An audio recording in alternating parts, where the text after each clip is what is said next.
Hey, good morning YouTubers, or good day YouTubers. Listen, I was checking the internet and couldn't find any specs on this type of generator, diesel generator. Let me see if I can show you the specs here. This is what I got. The model number is QC480D. And you can see the date. It was manufactured in November 2016. Well, let me show you some modifications that I had to make to get this genset the way it is now.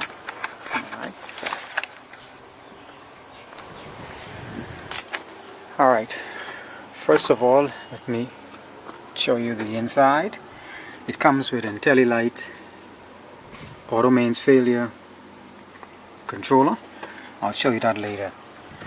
Alright, this is the inside. Oh, by the way, I had to tint the glass. Didn't want the sun to come in and melt my controller. Alright, this is the inside of the generator. This is the engine part.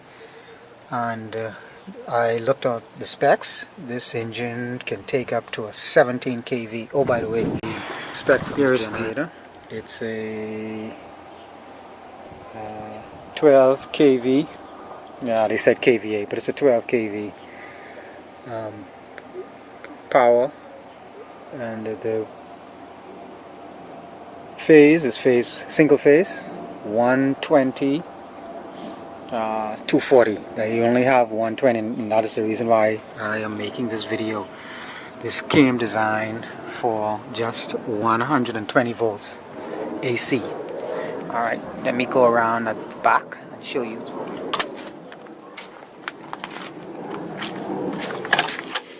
Alright, here we go. This is the generator, the alternator section, and pretty much it's a high quality alternator. It's a stamp foot. Let me just lift this up here a bit. Let me just show you what I had to do. This is the after. You're going to see some pictures of before.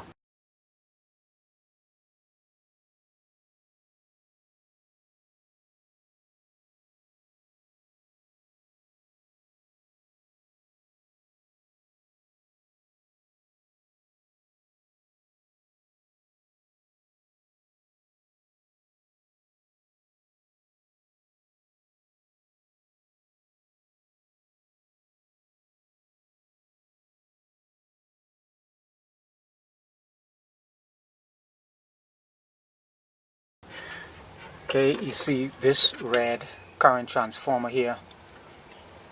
Yeah, that came with the genset, and the wires here were connected, tied for 120 volts only. And I explained to the lady at the company that I wanted 120 240 single phase, but she insisted that there is no such thing as single phase in 140 240. So nevertheless, I still ordered it because I got it at a great deal, a great price.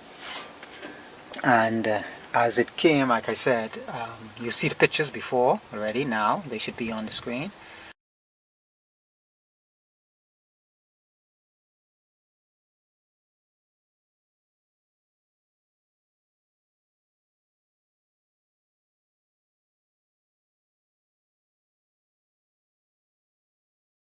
This is how it was before I got it.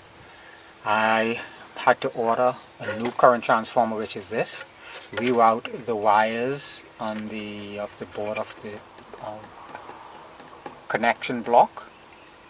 I had to reroute the wires. I added a fuse, and I don't know if you can see it down there. I hope you can. That's the...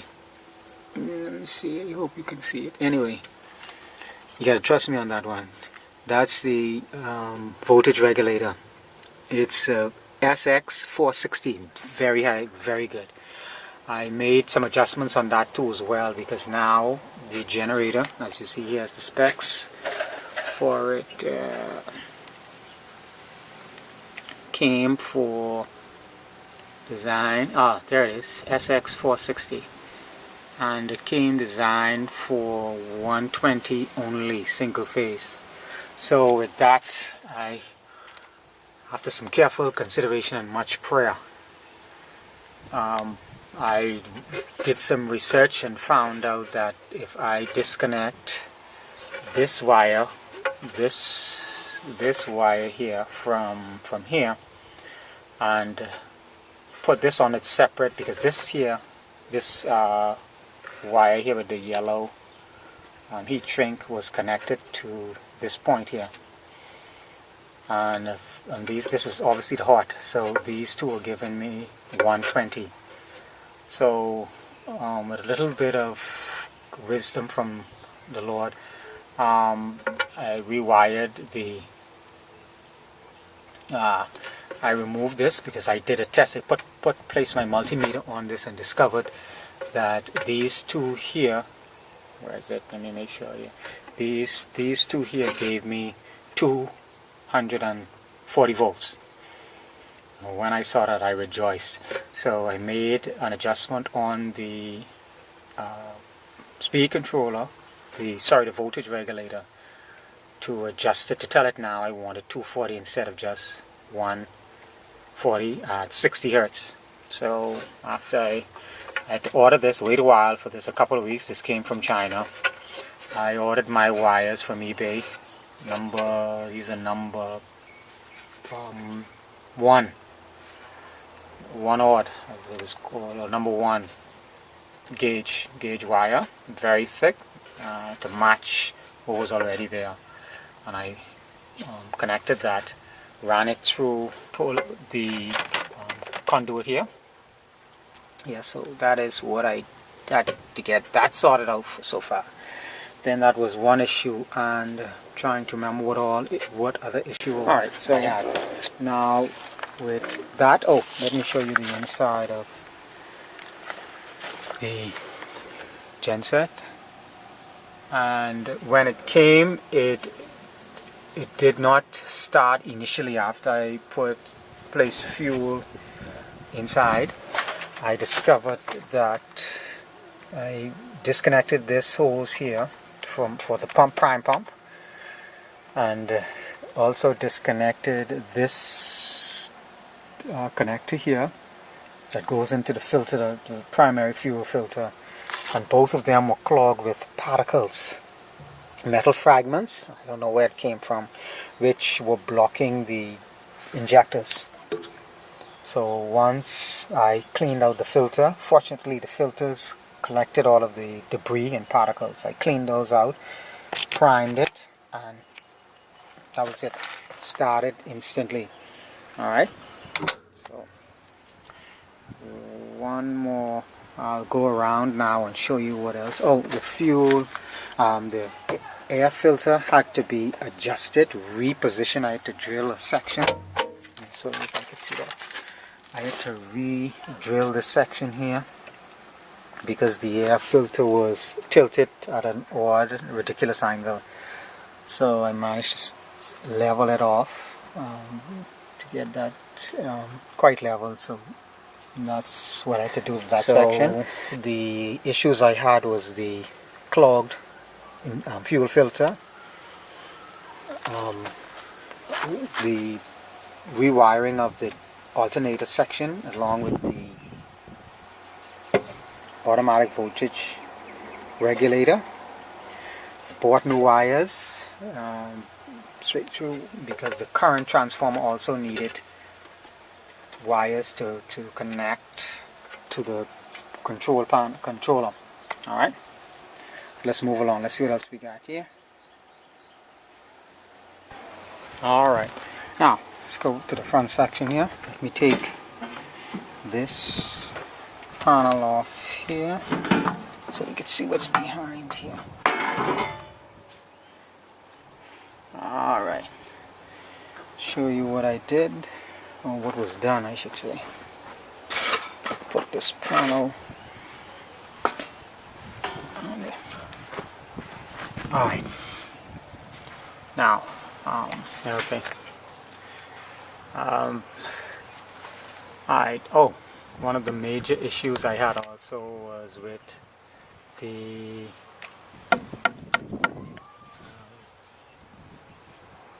automatic transfer switch. I had to take this apart and add in these three, at least these three, 1, 2, and in the back there, 3 terminals. I had to make up contact switches for these in order for this to work. Oh, it comes with a 100 amp breaker. That's from the generator. These are the wires I added. Let me see. Yeah, I added this one here. I added this wire here onto the generator because it only came with these two, green and the blue. Sorry, green and the yellow. So I added the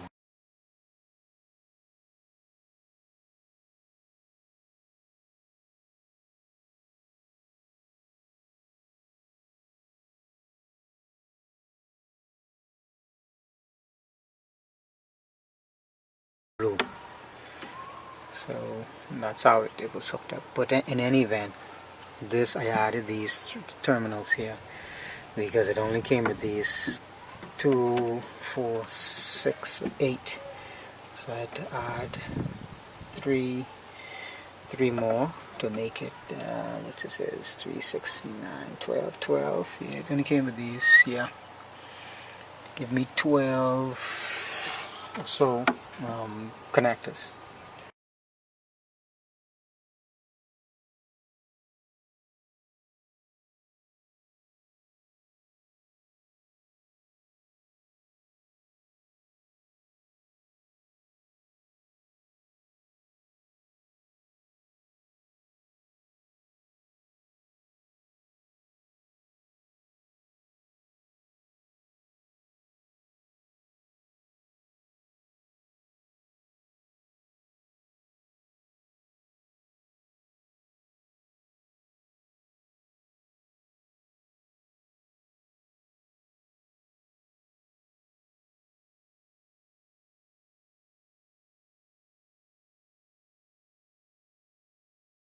Terminal points. So I had to open this up and MacGyver a system with the throw latch and make up the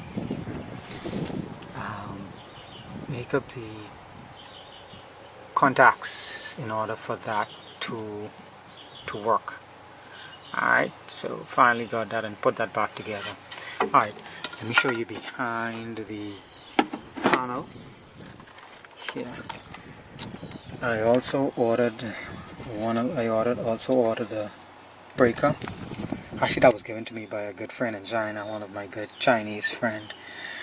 This pipe here is for my controller, which I'll be able to operate from the inside of my office. So the wire will connect via USB A to B. So I'm going to connect those, send that through. I'll be able to operate the generator from the inside of my house and connect to my Wi-Fi, where I'll be able to manually or wirelessly from anywhere in the world control my genset and be able to diagnose any issues that I'm having with it. Oh, another issue I had is with the controller, the battery charger. Apparently the battery charger came set for 24 volts, and as you can see I have a 12 volt battery. I didn't notice it until I'd already hooked up everything and noticed that the battery was humming or sizzling. Yeah, so when I took the measurements, I discovered that this was producing 24 volts. So I had to take it out and take it apart, and there was a jumper.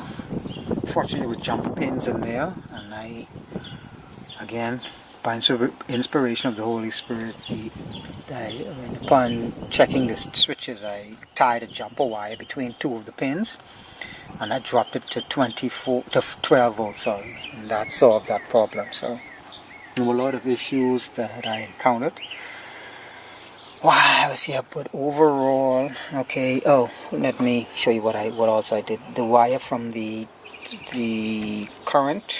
Yeah, where is it at? The generator current, generator voltage. What this is? Generator voltage, mains voltage, generator voltage, current. Yeah. I had to add this extra wire on here. I had labeled it with blue tape.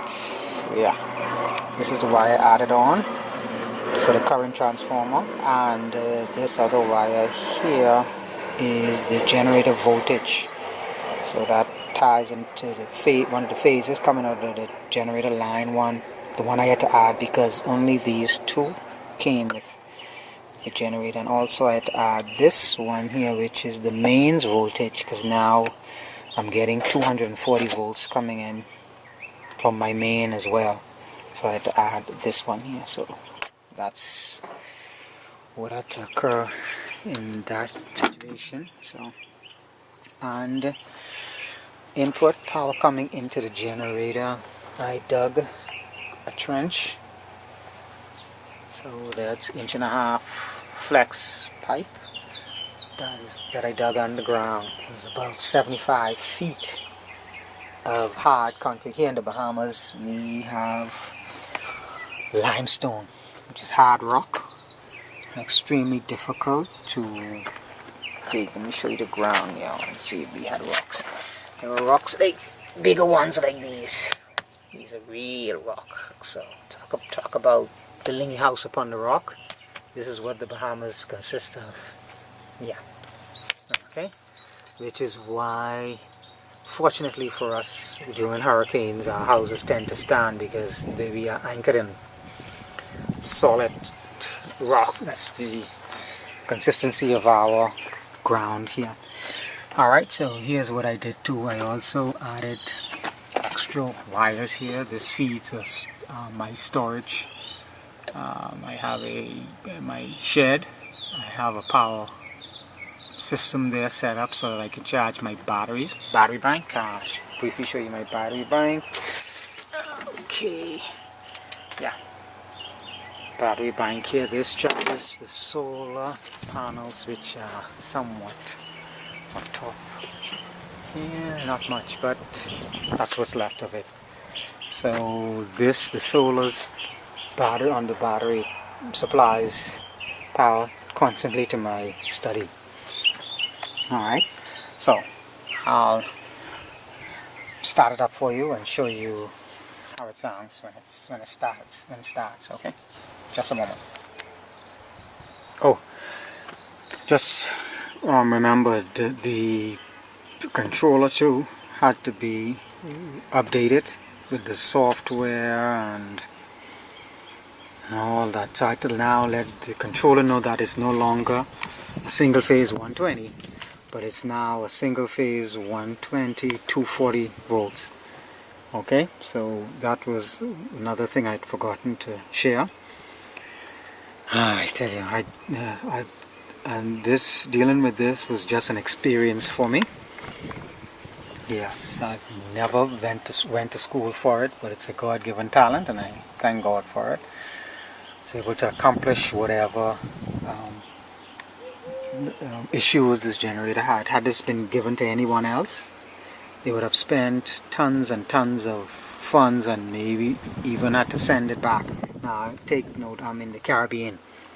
So everything has to go to the US before it returns to China, and you can imagine the shipping cost with all the weight.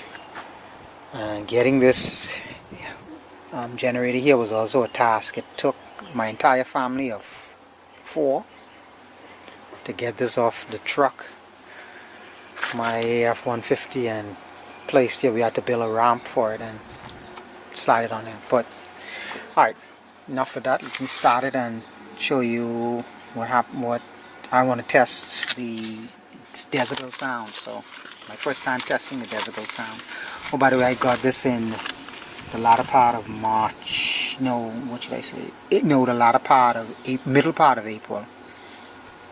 Yeah, it was due from February, but long story. So But anyway, it's here now. So, and I just completed everything. It took me from April to now to get wires, run everything, wait for parts to be ordered, and everything. Now we're waiting for a test. So what I'm going to do now is do a sound meter test on the generator, and I'm going to start it first so I can let you know how it sounds. Okay. Alright, this is what it reads now, and you can see that 47 decibels. That's me speaking. Alright. So I'm going to start it up now.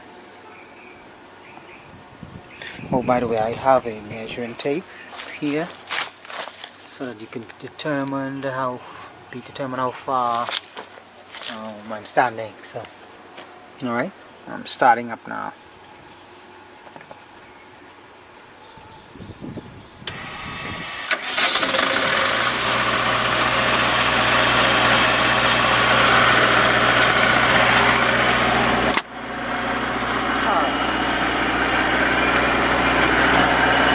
About 1 meter.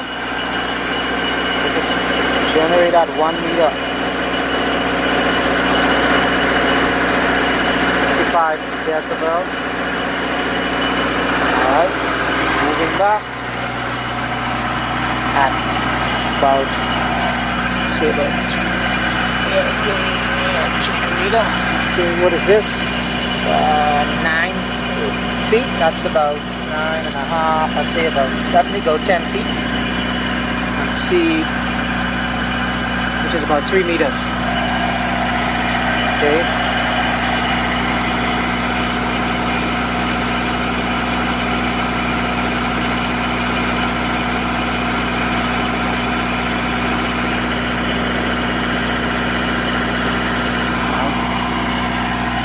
Now, stepping back to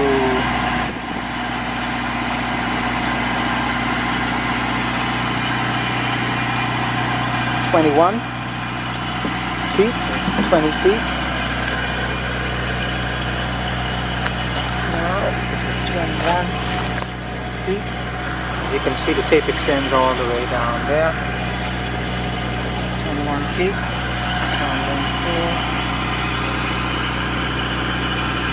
Ah, wow.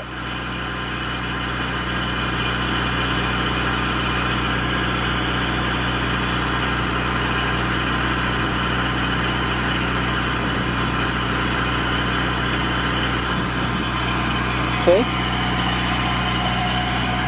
Perhaps it didn't come with all of the bells and whistles as I anticipated. I had to add them on, but one thing I'll give it, it is pretty quiet. Now I'm stepping back to 23 feet. I'll go back a bit further. This tape is only at 25 feet. So I'll step back about 25 feet. Let's see what happens.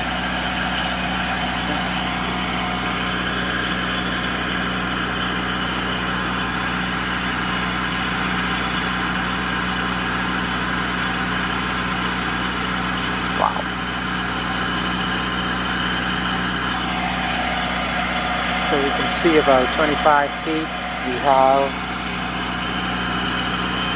53 decibels. About 52. Okay. Okay, well, that's it. That's my test right there. So, shut it down now.